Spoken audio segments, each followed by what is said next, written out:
February 18. From Leviticus. Chapter 6. Then the Lord said to Moses, Suppose one of you sins against your associate and is unfaithful to the Lord.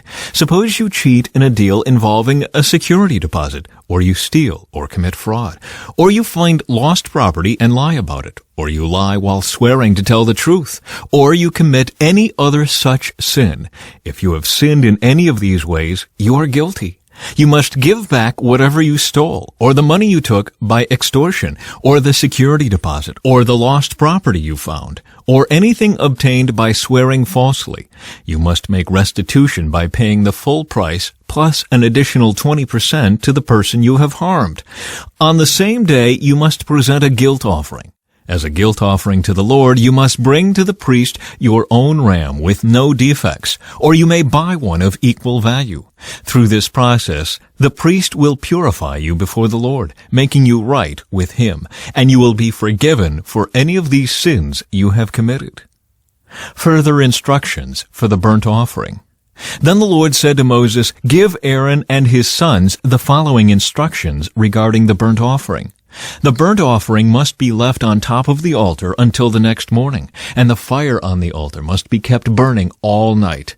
In the morning, after the priest on duty has put on his official linen clothing and linen undergarments, he must clean out the ashes of the burnt offering and put them beside the altar. Then he must take off these garments, change back into his regular clothes, and carry the ashes outside the camp to a place that is ceremonially clean. Meanwhile, the fire on the altar must be kept burning. It must never go out. Each morning the priest will add fresh wood to the fire and arrange the burnt offering on it. He will then burn the fat of the peace offerings on it. Remember, the fire must be kept burning on the altar at all times. It must never go out. Further instructions for the grain offering.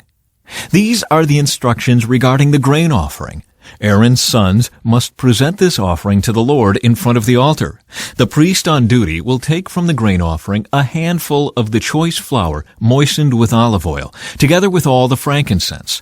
He will burn this representative portion on the altar as a pleasing aroma to the Lord. Aaron and his sons may eat the rest of the flour, but it must be baked without yeast and eaten in a sacred place within the courtyard of the tabernacle. Remember, it must never be prepared with yeast. I have given it to the priests as their share of the special gifts presented to me. Like the sin offering and the guilt offering, it is most holy.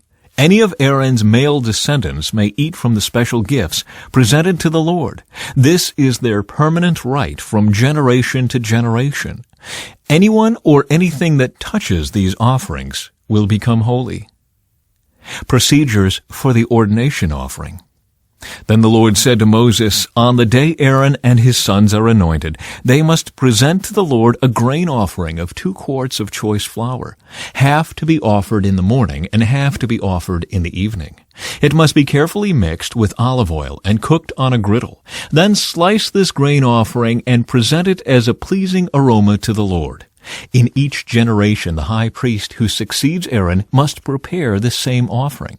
It belongs to the Lord and must be burned up completely. This is a permanent law.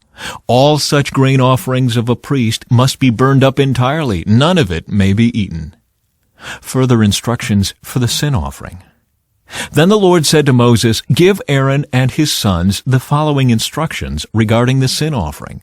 The animal given as an offering for sin is a most holy offering, and it must be slaughtered in the Lord's presence at the place where the burnt offerings are slaughtered. The priest who offers the sacrifice as a sin offering must eat his portion in a sacred place within the courtyard of the tabernacle. Anyone or anything that touches the sacrificial meat will become holy. If any of the sacrificial blood spatters on a person's clothing, the soiled garment must be washed in a sacred place. If a clay pot is used to boil the sacrificial meat, it must then be broken. If a bronze pot is used, it must be scoured and thoroughly rinsed with water. Any male from a priest's family may eat from this offering. It is most holy. But the offering for sin may not be eaten if its blood was brought into the tabernacle as an offering for purification in the holy place. It must be completely burned with fire. These are the instructions for the guilt offering. It is most holy. The animal sacrificed as a guilt offering must be slaughtered at the place where the burnt offerings are slaughtered, and its blood must be splattered against all sides of the altar. The priest will then offer all its fat on the altar, including the fat of the broad tail, the fat around the internal organs, the 2 kidneys, and the fat around them near the loins, and the long lobe of the liver. These are to be removed with the kidneys, and the priests will burn them on the altar as a special gift presented to the Lord. This is the guilt offering. Any male from a priest's family may eat the meat. It must be eaten in a sacred place, for it is most holy. The same instructions apply to both the guilt offering and the sin offering. Both belong to the priest, who uses them to purify someone, making that person right with the Lord. In the case of the burnt offering, the priest may keep the hide of the sacrificed animal. Any grain offering that has been baked in an oven, prepared in a pan, or cooked on a griddle belongs to the priest who presents it. All other grain offerings, whether made of dry flour or flour moistened with olive oil, are to be shared equally among all the priests, the descendants of Aaron. Further instructions for the peace offering. These are the instructions regarding the different kinds of peace offerings that may be presented to the Lord. If you present your peace offering as an expression of thanksgiving, the usual animal sacrifice must be accompanied by various kinds of bread made without yeast, thin cakes mixed with olive oil, wafers spread with oil, and cakes made of choice flour mixed with olive oil. This peace offering of thanksgiving must also be accompanied by loaves of bread made with yeast. One of each kind of bread must be presented as a gift to the Lord. It will then belong to the priest, who splatters the blood of the peace offering against the altar. The meat of the peace offering of thanksgiving must be eaten on the same day it is offered. None of it may be saved for the next morning. If you bring an offering to fulfill a vow or as a voluntary offering, the meat must be eaten on the same day the sacrifice is offered. But whatever is left over may be eaten on the second day.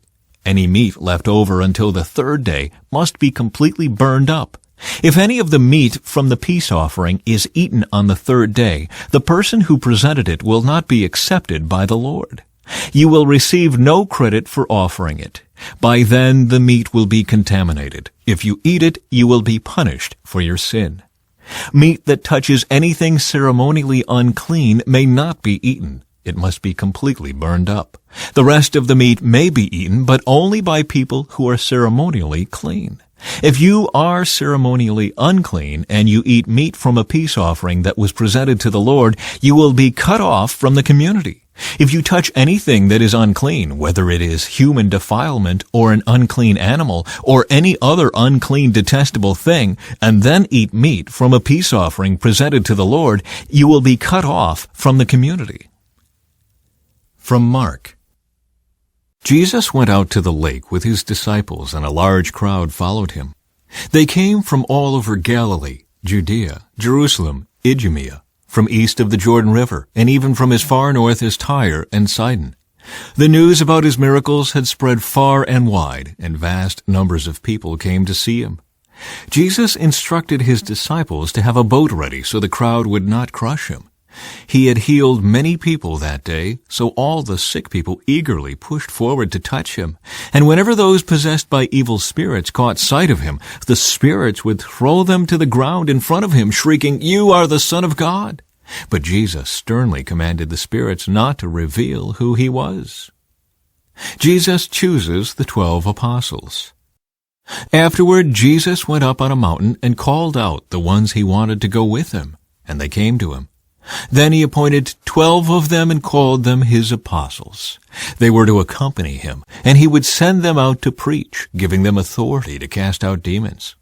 These are the 12 he chose: Simon, whom he named Peter; James and John, the sons of Zebedee, but Jesus nicknamed them sons of thunder; Andrew, Philip, Bartholomew, Matthew, Thomas, James, son of Alphaeus, Thaddeus, Simon the Zealot, Judas Iscariot, who later betrayed him. Jesus and the Prince of Demons.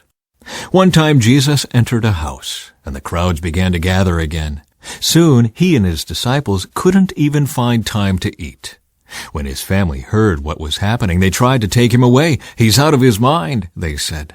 But the teachers of religious law who had arrived from Jerusalem said, "He's possessed by Satan, the prince of demons. That's where he gets the power to cast out demons." Jesus called them over and responded with an illustration. "How can Satan cast out Satan?" he asked. "A kingdom divided by civil war will collapse. Similarly, a family splintered by feuding will fall apart. And if Satan is divided and fights against himself, how can he stand? He would never survive. Let me illustrate this further. Who is powerful enough to enter the house of a strong man like Satan and plunder his goods? Only someone even stronger, someone who could tie him up and then plunder his house. I tell you the truth, all sin and blasphemy can be forgiven, but anyone who blasphemes the Holy Spirit will never be forgiven. This is a sin with eternal consequences." He told them this because they were saying he's possessed by an evil spirit. Psalm 37. Don't worry about the wicked or envy those who do wrong, for like grass they soon fade away, like spring flowers they soon wither. Trust in the Lord and do good. Then you will live safely in the land and prosper. Take delight in the Lord, and he will give you your heart's desires. Commit everything you do to the Lord. Trust him, and he will help you. He will make your innocence radiate like the dawn, and the justice of your cause will shine like the noonday sun.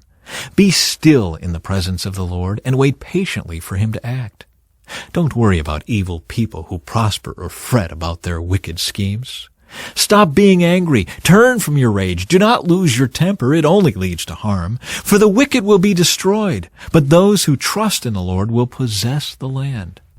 Soon the wicked will disappear. Though you look for them, they will be gone. The lowly will possess the land and will live in peace and prosperity. From Proverbs. The Lord will not let the godly go hungry, but he refuses to satisfy the craving of the wicked. Lazy people are soon poor. Hard workers get rich.